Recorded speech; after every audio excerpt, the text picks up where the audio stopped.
네, 교자랄 교할못 구독자 여러분 안녕하십니까? 2021년 신축년 새해 첫 방송 인사드립니다. 새해예요? 우리 담비 씨도 인사 좀 해주세요. 새해는 좀 새해스럽게 좀 독특하게 인사할까요? 전 쓴비 아니에요. 레리비 아니에요. 전 담비거든요. 죄송해요. 아 작가님 이렇게 써놨어. 뭐 쓴비 아니고 담비라고. 예.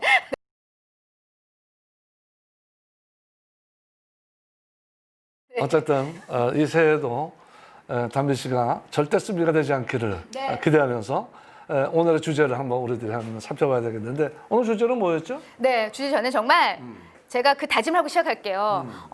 올해만큼은 이 교통에 있어서 정말 담비 같은 소식을 여러분에게 가장 정확하게 가장 빠르게 전해줄 것을 약속하면서 힘차게 오늘 시작해 보도록 하겠습니다. 아 그러면 뭐 저도 약속을 좀 해야 되겠는데 저희 대한교통학회의 확실한 정보를 교통에 관한 척척, 경제도 척척 제가 확실하게 여러분들의 속을 아주 시원하게 풀어드리도록 하겠습니다. 전동 킥보드 법안에 대해서 오늘 좀 더 자세하게 풀어보는 시간 갖도록 하겠습니다. 오늘은 이 전동 킥보드와 관계되는 규정이 좀 오락가락 해가지고 거기서 좀 문제점이 있는 것 같아요. 그래서 오늘 그 문제점과 과연 이 문제를 갖다 우리가 어떻게 해결하는 게 좋을까 하는 것을 여러분과 살펴보도록 하겠습니다. 그래서 오늘 도움 말씀 주실 분 제가 소개를 해드릴게요. 삼성교통안전문화연구소의 전재호 책임연구원님 안녕하세요. 네, 안녕하세요. 예, 안녕하세요. 해피 뉴 이어. 새해 복 많이 받으세요. 네. 아 정말 새해니까 한 살 더 먹는 거잖아요. 그러게요. 예, 아주 안 좋네요. 아니 근데 우리 책임님? 책임님이세요? 직함이 책임님이라고 책임연구원. 책임연구원? 네. 그럼 우리 책임님이라고 불러드리면 되는데 그래도 되고. 예, 뭘 어떻게 좀 책임져 주실 거죠 오늘 이 시간? 네, 오늘 주제만큼은 제가 또 단독 패널로 나왔기 때문에 최대한 열심히 최선을 다하겠습니다. 알겠습니다. 오케이. 자, 그래서 오늘 이 오락가락 전동 킥보드 관련 법안 살펴보도록 하겠습니다.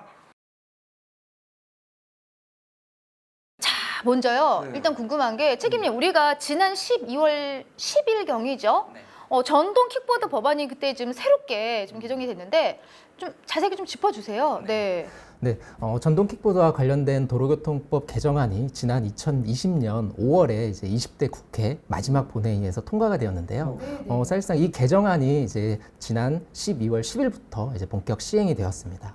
개정안 전에는 이 전동 킥보드가 이제 분류 체계상 원동기 장치 자전거로 분류가 됐었는데요. 원동기 장치 자전거는 쉽게 얘기해서 우리 배달할 때 많이 쓰이는 이륜차라고 보시면 되고요. 이런 원동기 장치 자전거로 분류가 되다 보니까 사실상 전동 킥보드가 차도로만 통행이 가능했고요. 당연히 운전면허도 좀 필요했습니다. 하지만 이제 개정안으로 인해서 이제 자전거 도로에서 전동 킥보드의 주행이 가능해졌고요. 이와 동시에 당연히 면허도 필요 없게 되었습니다. 다만 안전을 고려해서 이제 만 13세 미만의 어린이들 이용은 좀 제한을 하고 있었고요. 즉 중학교 1학년부터 이제 쉽게 얘기해서 중학교 1학년부터 이용이 가능해진 거죠. 그런데 이때 법이 통과된 후에 전동 킥보드의 이용이 점차 매우 큰 속도로 늘어나면서 이제 관련된 크고 작은 사고가 계속 발생을 많이 해가지고 이제 사회적으로 좀 큰 이슈가 많이 되었습니다. 그래요. 근데 말이죠. 그러니까 정리하면 이럴 것 같아요. 맨 처음에 전동 킥보드가 나올 때 이게 말하자면 이륜차 오토바이였어. 그죠? 근데 오토바이 하려니까는 이거 그 젊은 사람들이 뭐 쉽게 이용하는데 이건 자전거에 모터 탄 건데 좀 더 쉽게 해주세요. 그래서 말하자면 자전거로 바꿔줬어. 그러니까 자전거로 바꾸니까는 운전면허증도 필요 없고, 그다음에 뭐 어린 아이들도 탈 수 있게 돼 있고, 그리고 뭐 자전거처럼 막 타.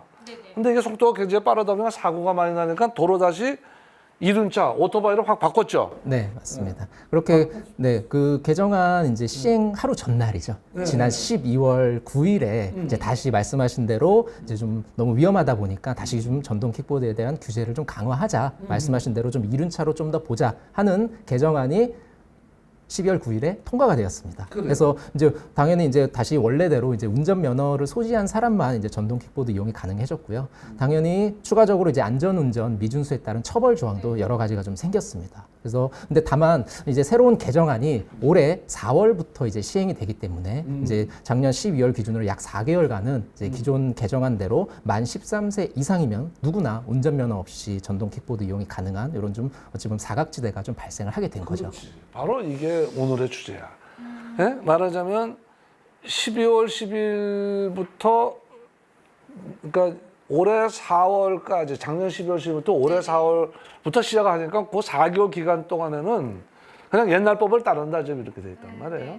그러니까 결국은 그 기간 동안은 면허증도 필요 없고 그다음에 13세 이상의 어린이들도 마음대로 탈 수가 있고 그러니까 원래 사고를 방지하겠다고 하는 법의 취지가 무색화되어 있는 거지.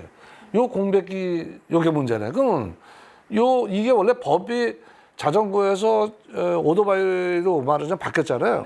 바뀐 가장 큰 그 규제의 핵심은 뭐예요? 결국 면허증이 있어야 된다. 그리고 13 몇 세 이상이 돼야 되는 거예요? 그럼 17세? 그래서 이제 정리를 하면은 이제 2021년 올해 4월부터 이제 전동 킥보드를 이용할 때는 반드시 운전 면허가 필요하게 되었고요. 그리고 차도나 자전거 도로에서만 주행이 가능하고 인도에서의 주행은 당연히 불가능합니다. 그래서 절대 인도에서 주행을 하시면 안 되고요. 그리고 안전모를 미착용하시거나 예를 들어 순차적으로 초과, 또 2인 탑승 많이 보이잖아요. 그래서 2인 탑승을 할 경우에는 각각 모두 범칙금이 부과가 됩니다. 그래서 추가로 이제 좀 이색적인 법안이 이제 통과가 됐는데 만약 만 13세 미만의 우리 어린이들이 전동 킥보드를 이용하다 적발이 되면 어떻게 될까요? 어떻게 엄마한테 혼나지?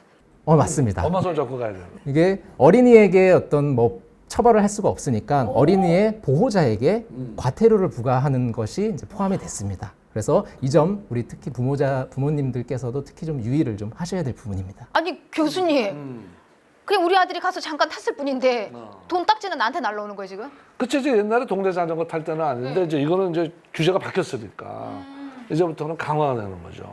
어린애가 오토바이 타고 다니면은 그 어린애 보고 엄마가 타게 한 부모님의 책임을 져야 되는 거죠. 근데 책임님, 우리가 전동 킥보드를 타는 연령층이 다 젊은 우리 아이들 학생들이 많이 타거든요. 그래도 근데 이게 이륜차로 지적이 돼 규제가 강화되면 그런 학생들이 못 타는 거죠. 네, 맞습니다. 그럼 어떻게 걔네들 못 타고 다녀요? 뛰어다녀요? 자전거가 건강을 생각해서라도 우리 청소년들은 이제 안전과 건강을 생각해서 발로 이렇게 동력을 할 수 있는 자전거의 좀 용이. 전에 그 얘기 들을 때는 이륜차 오토바이에서 규제를 완화시켜서 전동 킥보드를 많이 타도록 했습니다. 이제는 전동 킥보드 시대가 왔습니다. 이제 이렇게 했는데 이제는 아니야. 도로 오토바이처럼 면허증이 있어야 되고 연령 제한이 있고 그다음에 교통 질서 지켜야 되고 이런 게 되는 거거든. 근데 이렇게 될 수밖에 없었던 주행 어떤 실태가 좀 있나요? 왜 이렇게 바뀌었나 이거죠? 국내 같은 경우는 이제 2018년 약 10월경부터 최초로 공유 킥보드가 이제 서비스가 도입이 됐는데 수도권을 중심으로 도입이 됐는데요. 그때부터 해가지고 이제 이용자가 급격하게 좀 증가한 경향이 좀 있습니다. 그래서 그와 동시에 사고도 좀 많이 늘어난 것도 있고요. 그래서 최근에 이제 보행자 입장에서는 가장 큰 불만은 어찌 보면은 전동 킥보드의 보도 주행일 것 같아요. 아무래도 이제 전동 킥보드 이용자 입장에서도 사실상 인도 주행이 허용이 되진 않지만 본인의 안전을 생각한다면 사실 차도보다는 아무래도 인도로 달리는 경향이 많거든요. 하지만 이는 엄연히 도로교통법 위반 사항인데 최근에 한국교통안전연구원에서 한국교통안전공단에서 최근 63개 지점에서 약 1,300여 대의 전동 킥보드 주행 실태를 조사한 결과가 나왔는데요. 역시나 예상했던 듯이 이용자의 60%가 도로가 아닌 보도에서 타는 걸로 좀 조사가 되었습니다. 인도에 다녀. 네, 아무래도 이용자 입장에서 말씀드린 바와 같이 좀 차도를 이용하면 본인 스스로가 좀 무섭고 위험하잖아요. 그러다 보니 자연스럽게 인도로 올라갈 수밖에 없는 그런 환경입니다. 그리고 추가적으로 이제 중요한 결과가 안전모 착용률일 수밖에 없는데요. 고작 9%만이 안전모를 좀 착용하는 것으로 나타났습니다. 왜냐하면 이제 공유 킥보드를 이용하시는 이용자분들이 많은데 사실상 공유 킥보드에서 지금 현재 현재 안전모를 별도로 제공을 하고 있지는 않습니다. 네. 아무래도 이제 제공을 하여도 이제 위생상의 문제, 도난의 문제 여러 가지 좀 실질적인 그 제한점이 좀 있기 때문에 이제 일단 현재 상황으로서는 안전모를 제공하지 않다 보니까 당연히 이제 착용률이 낮은 거는 뭐 어쩔 수 없는 상황인 것 같습니다. 그리고 마지막으로 이제 조사 따르면은 횡단보도를 건널 때 담비님 어떻게 해야 되죠? 저 같으면 제 성질로 그냥 타고 건너는데 그럼 안 되죠. 그쵸. 자전거도 그렇고 전동 킥보드도 그렇고 횡단보도를 건너실 때는 당연히 내려서 끌고 건너가는 게 도로교통법상 당연히 합법적인 사항입니다. 통계를 보니까 겨우 20% 정도, 한 10명 중 2명만이 이제 내려서 안전하게 끌고 갔다고 하고요. 이런 모습이 많이 보이다 보니까 당연히 우리 보행자들 입장에서도 탐탁치 않을 수밖에 없죠. 소위 말해서 싫어할 수밖에 없죠. 전동 킥보드를.